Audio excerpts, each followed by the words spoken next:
بسم اللہ الرحمن الرحیم الحمدللہ رب العالمین۔ السلام علیکم عزیز طالبات، امید ہے پچھلا لیکچر آپ کو سمجھ آ گیا ہوگا، جس میں آپ نے تاریخ پاکستان سیکنڈ ایئر کے سلیبس کا انتہائی مختصر تعارف سنا تھا، اور پاکستان میں نظام حکومت چلانے کے لیے جن جن عہدوں کا تعلق ہے ان کا مختصر تعارف بھی اس میں شامل تھا۔ یقیناً آپ اس سے متعارف بھی ہوئی ہوں گی۔ آج اور اگلے لیکچرز میں انشاءاللہ تعارف کی یہ پریکٹس جاری رکھی جائے گی۔ لیکچر شروع کرنے سے پہلے آج کی چھوٹی سی بات پہلے کر لی جائے۔ عزیز طالبات، اپنا اور اپنے گھر والوں کا خیال رکھا کریں۔ والدین کا کہنا ماننا آپ کی بنیادی ذمہ داری ہے، کیونکہ جو آپ کرتی ہیں وہی آپ کے چھوٹے بھی کرتے ہیں۔ اپنے ہاتھوں کی صفائی اور ماحول کی صفائی کا بطور خاص خیال رکھیں۔ ڈاکٹرز کہتے ہیں کہ اپنے ہاتھوں کو کم از کم 20 سیکنڈز صابن سے اچھی طرح دھوئیں۔ ہاتھوں کو دھوتے ہوئے ایک کام مزید کیجیے کہ اپنے ہاتھ دھوتے ہوئے کلمہ طیبہ کم از کم 3 مرتبہ ضرور پڑھیں، اور 1 مرتبہ درود ابراہیم پڑھیں۔ دیکھیے 20 سیکنڈز میں یہ دونوں کام اکٹھے ہو جائیں گے، اور انشاءاللہ صحت اور تندرستی بھی اللہ تعالیٰ عطا کرے گا۔ اللہ تعالیٰ آپ کو اور آپ کے ارد گرد سب کو اپنی حفاظت رکھے، آمین۔ آج کا لیکچر شروع کرتے ہیں جو پاکستان کے صدور کے بارے میں ہے۔ ہمارے سلیبس کے مطابق ہم یہ جانیں گے کہ پاکستان میں کتنے صدور ہوئے، یعنی کتنے صدر بنے، وہ کون کون تھے، کتنی مدت کے لیے وہ اس عہدے پر فائز رہے۔ یہ تو آپ کو معلوم ہی ہے۔ پاکستان کی آزادی کے بعد مملکت پاکستان کا سربراہ گورنر جنرل ہوتا تھا، جو تاج برطانیہ کی نمائندگی کرتا تھا۔ آزادی کی شرائط کے مطابق پاکستان نے جب اپنا پہلا آئین 1956 میں نافذ کیا تو ملک سے گورنر جنرل کے عہدے کا خاتمہ ہو گیا، اور آئین 1956 کے تحت اب سربراہ مملکت صدر مملکت بن گیا۔ آپ جانتی ہیں پاکستان میں 3 طرح کے صدور کا تذکرہ ہوتا ہے، یعنی پاکستان کے اس سسٹم میں 3 طرح کے صدر ہم دیکھ سکتے ہیں۔ ایک جمہوری صدر، دوسرے فوجی صدر، اور تیسرے قائم مقام صدر۔ مختصر سا تعارف کروا دوں، جمہوری صدر وہ صدر ہوتا ہے جو عوام کا نمائندہ ہوتا ہے، عوام کے ووٹوں سے منتخب اراکین اسمبلی اس کو منتخب کرتے ہیں۔ اس طرح جمہوری صدر یا ڈیموکریٹک صدر اپنے فرائض سر انجام دیتا ہے۔ دوسرا فوجی صدر، جو ہمارے ملک کی تاریخ کا حصہ ہیں، کہ ہمارے ملک میں جب مارشل لاء لگے تو مارشل لاء چیف ایڈمنسٹریٹر بعد میں صدر بن گئے، تو اس طرح فوجی صدر کی اصطلاح ہم استعمال کر سکتے ہیں۔ تیسری اصطلاح قائم مقام صدر۔ قائم مقام صدر کے حوالے سے انشاءاللہ ہم آئندہ بھی اپنے لیکچرز میں پڑھیں گے، کیونکہ قائم مقام صدر آئین پاکستان 1973 کے تحت سینٹ کا چیئرمین صدر کی غیر موجودگی میں قائم مقام صدر بن جاتا ہے۔ اس طرح سینٹ کے چیئرمین کو ہم جب صدر مکمل اختیارات والا صدر نہیں ہوتا تو سینٹ کا چیئرمین قائم مقام صدر کہلاتا ہے۔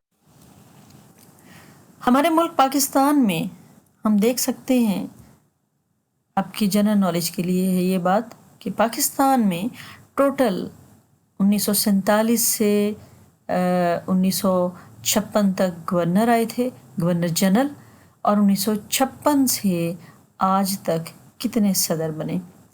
تو پاکستان میں صدر مملکت کی تعداد 13 رہی، جبکہ قائم مقام صدور کی تعداد 5۔ اس کے علاوہ اب اہم بات جو ہمارے اس سسٹم کا حصہ ہے، جو ہمارے سلیبس کا بھی حصہ ہے، وہ پاکستان میں مارشل لا چونکہ نافذ ہوئے تھے، اس لیے چیف مارشل لا ایڈمنسٹریٹر کا تذکرہ بھی ہوتا ہے۔ پاکستان میں 3 مارشل لا لگے تھے۔ پہلا مارشل لا محمد ایوب صاحب نے لگایا تھا 1958 میں۔ محمد ایوب صاحب نے جو فوج کے سربراہ تھے، کمانڈر ان چیف تھے، ملکی حالات کو دیکھتے ہوئے انہوں نے ملک میں مارشل لا لگا دیا، چیف مارشل لا ایڈمنسٹریٹر بن گئے، اور بعد میں صدر مملکت کے عہدے پر بھی فائز ہو گئے۔ محمد ایوب صاحب فیلڈ مارشل کے عہدے پر بھی فائز رہے۔ یہ پاکستان میں فوج کا وہ پہلا اور آخری عہدہ تھا جو ایوب صاحب کے دور میں تخلیق ہوا، اور انہی کے ساتھ پھر دوبارہ منظر عام پر نہیں۔ ہمارے تیسرے chief martial law administrator Ayub صاحب پہلے، دوسرے نمبر پر محمد یحییٰ خان صاحب۔ دوسرے چیف مارشل لا ایڈمنسٹریٹر محمد یحییٰ خان، جو ایوب صاحب کے بعد ملک کا جنہوں نے نظام مارشل لا کے تحت سنبھالا تھا، محمد یحییٰ خان، چونکہ ملک کے حالات کے بارے میں کہا جا رہا تھا کہ بہت ہی زیادہ خراب ہو گئے ہیں، چنانچہ فوج جو ہے وہ پھر ایوب صاحب کے بعد دوبارہ سے مارشل لا لگا کر حکمرانی میں۔ اب ہم دیکھ سکتے ہیں تیسرے نمبر کا مارشل لا ضیاء الحق صاحب کا مارشل لا۔ محمد ضیاء الحق صاحب جو چیف آف آرمی سٹاف تھے 1977 میں، ملکی حالات کو دیکھتے ہوئے انہوں نے ملک میں مارشل لا لگا دیا اور چیف مارشل لا ایڈمنسٹریٹر کے عہدے پر فائز ہو گئے۔ اس کے بعد پھر 1978 میں 1978 میں صدر کے عہدے پر بھی فائز ہو گئے۔ ایک نئی طرح کا مارشل لا ہمارے ملک میں لگا جو پرویز مشرف صاحب نے لگایا تھا، اور پرویز مشرف صاحب اس مارشل لا کے تحت چیف ایگزیکٹو کا عہدہ جو ہے ان کا کہلایا، چونکہ ان کے خیال میں یہ مارشل لا پچھلے مارشل لاؤں کی طرح نہیں تھا، اس لیے عہدے کا نام بھی چیف مارشل لا ایڈمنسٹریٹر کی جگہ چیف ایگزیکٹو کہلایا۔ پرویز مشرف صاحب چیف ایگزیکٹو کے عہدے کے بعد صدر کے عہدے پر بھی فائز ہو گئے تھے۔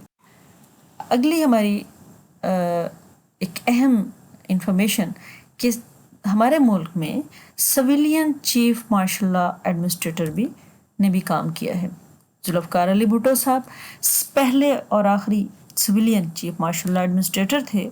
جب ایسٹ پاکستان، مشرقی پاکستان کا سانحہ ہوا تو پھر یحییٰ خان جو فوج کے سربراہ بھی تھے ان کو فارغ کر دیا گیا، اور ان کی جگہ پاکستان پیپلز پارٹی کے سربراہ ذوالفقار علی بھٹو صاحب صدر مملکت کے عہدے پر بھی فائز ہو گئے، اور civilian chief martial law administrator, کیونکہ انہوں نے ملک میں مارشل لا نافذ کر دیا۔ ایک اہم عہدہ جو ہمارے ملک میں صرف پہلی اور آخری دفعہ ہی تخلیق ہوا وہ نائب صدر کا تھا۔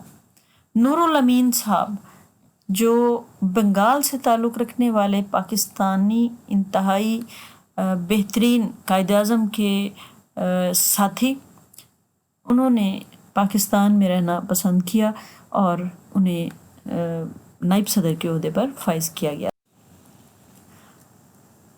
اب ہم اپنے سلیبس کے مطابق پوری تفصیل کے ساتھ صدر مملکت کا تعارف کریں گے۔ آپ کو میں بتاؤں گی کہ پاکستان میں ہمارے سلیبس کے مطابق پاکستان میں کتنے صدر آئے، کون کون تھے، کتنی مدت تک وہ رہے۔ پاکستان کے پہلے صدر جیسا کہ آپ جانتے ہیں سکندر مرزا صاحب تھے۔ پاکستان کے پہلے صدر سکندر مرزا 23 مارچ 1956 کو ملک کے پہلے صدر بنے، اور 27 اکتوبر 1958 کو انہیں یہ عہدہ اس وقت خالی کرنا پڑا جب ملک میں محمد ایوب خان صاحب نے مارشل لا لگا دیا۔ محمد ایوب خان صاحب پاکستان کے دوسرے صدر بنے۔ محمد ایوب خان صاحب پاکستان کے دوسرے صدر 27 اکتوبر 1958 کو بنے، اور محمد ایوب خان صاحب اس عہدے پر 25 مارچ 1969 تک برقرار رہے۔ اہم بات، محمد ایوب صاحب نے اپنے دور صدارت میں جب دوسری ٹرم کا الیکشن، جب دوسری مدت کے لیے منتخب ہونے کا ٹائم آیا تو انہوں نے الیکشن کانٹیسٹ میں حصہ لیا، صدارتی الیکشن میں حصہ لیا، تو ان کے مد مقابل قائد اعظم محمد علی جناح کی پیاری بہن محترمہ فاطمہ جناح تھیں۔ بہت ساری وجوہات تھیں جن کی بنا پر محمد ایوب خان صاحب فاطمہ جناح پر برتری حاصل کر کے ملک کے صدر بنے۔ پاکستان کے تیسرے صدر محمد یحییٰ خان صاحب۔ محمد یحییٰ خان صاحب ایوب خان صاحب کے بعد ملک کے صدر بنے تھے۔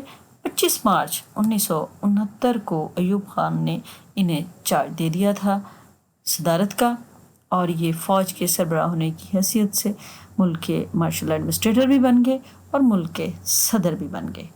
20 دسمبر 1971 تک وہ اپنے اس عہدے پر فائز رہے، اور انہیں اس عہدے سے اس لیے فارغ کر دیا گیا کہ ملک ایک بہت بڑے سانحے کا شکار ہو گیا تھا، یعنی ایسٹ پاکستان ہمارے مغربی پاکستان سے الگ ہو گیا۔ پاکستان کے چوتھے صدر ذوالفقار علی بھٹو صاحب، جو 20 دسمبر 1971 کو ملک کے صدر مملکت کے عہدے پر فائز ہوئے تھے۔ 13 اگست 1973 تک وہ اس عہدے پر فائز رہے۔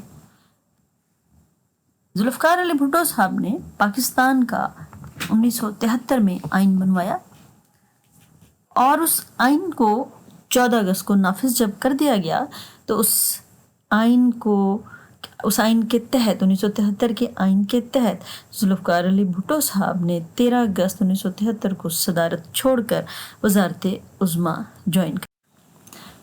پاکستان کے 5ویں صدر فضل الہی چودھری صاحب، ذوالفقار علی بھٹو صاحب کی پرائم منسٹر وزارت عظمیٰ کے دوران فضل الہی چودھری صاحب ملک کی صدارت کے عہدے پر فائز رہے۔ 14 اگست 1973 کو فضل الہی چودھری نے عہدہ سنبھالا تھا، اور 16 ستمبر 1978 تک وہ صدر مملکت کے عہدے پر فائز رہے۔ فضل الہی چودھری کے بعد پاکستان کے چھٹے صدر محمد ضیاء الحق صاحب بنے۔ محمد ضیاء الحق صاحب نے 1977 میں چیف آف آرمی سٹاف تھے۔ 1977 میں ملکی حالات کو دیکھتے ہوئے ملک میں مارشل لاء لگا دیا تھا، لیکن چیف مارشل لاء ایڈمنسٹریٹر کے عہدے پر وہ صرف فائز ہوئے جب فضل الہی چودھری صاحب اپنی مدت پوری صدارت کی کر لی، تو پھر محمد ضیاء الحق صاحب ان کی جگہ 16 ستمبر 1978 کو پاکستان کے چھٹے صدر مقرر ہو گئے۔ محمد ضیاء الحق صاحب 17 اگست 1988 تک اس عہدے پر فائز رہے۔ 17 اگست کو محمد ضیاء الحق صاحب کے طیارے کا حادثہ ہو گیا، طیارہ ان کا کریش کر گیا، اور وہ اپنے ساتھیوں سمیت فوج کے انتہائی اعلیٰ افسران سمیت وہ اپنے خالق حقیقی سے جا ملے۔ اس طرح محمد ضیاء الحق صاحب 16 ستمبر 1978 سے 17 اگست 1988 تک پاکستان کے صدر کے عہدے پر فائز رہے۔ اگلا ہمارا پاکستان کے 6ویں صدر غلام اسحاق صاحب کا تذکرہ۔ غلام اسحاق خان اس وقت چیئرمین سینٹ تھے جب طیارے کا حادثہ ہوا، صدر ضیاء الحق صاحب اس میں وفات پا گئے، تو غلام اسحاق خان صاحب کو قائم مقام صدر بنا دیا گیا۔ غلام اسحاق خان صاحب 17 اگست 1988 کو ملک کے قائم مقام صدر بنے، اور بعد میں پھر مکمل صدارت کے عہدے پر فائز ہو گئے، اور 18 جولائی 1993 تک وہ اس عہدے پر فائز رہے۔ اس طرح یہ ہمارا آج کا لیکچر مکمل ہوا۔ انشاءاللہ تعالی ہم ہمارے اگلے جو وزرائے اعظم کا تعارف ہے اس کے ساتھ انشاءاللہ میں اپنے تیسرے لیکچر میں پھر حاضر ہوں گی۔ تب تک کے لیے اللہ تعالی آپ کا حامی و ناصر ہو۔ بہت شکریہ۔